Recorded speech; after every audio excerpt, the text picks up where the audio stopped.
How often have you gone to an interview and they ask this question? Where will you be in 5 years? What do you want to do in 5 years? If you have been asked that question, I have a wonderful response for you. My name is Elliot Hadier. I have been coaching for over 20 years, helping candidates nationwide in various industries, as well as working with clients, various size, from small 50 individuals to public companies, helping them to do the best interviews so they can land the most qualified candidates. So when they ask you, where do you see yourself in 5 years?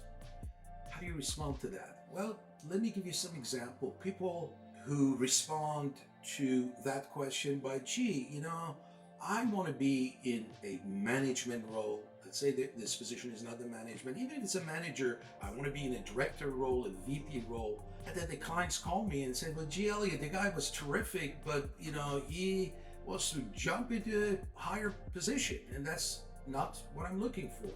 Well, let's look at the vice versa.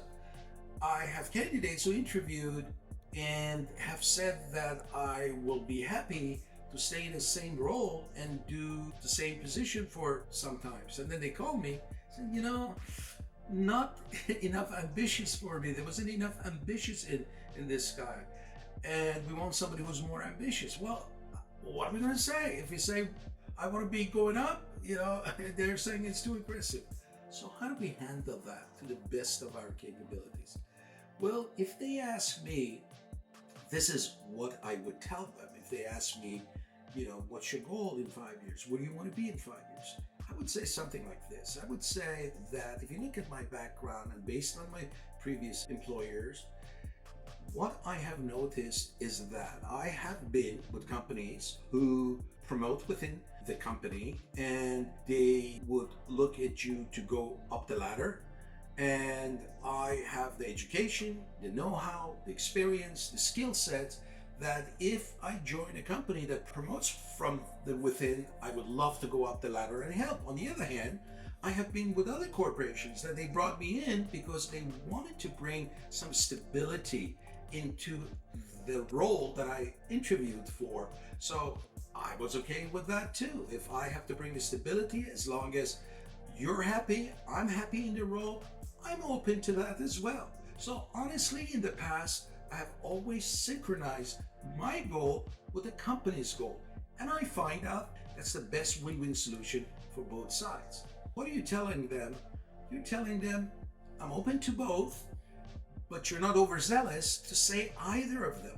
If you don't know the culture and how and what they do, that would be the most conservative way to protect yourself. So you don't knock yourself out of the process coming either too aggressive, too ambitious, or not ambitious enough.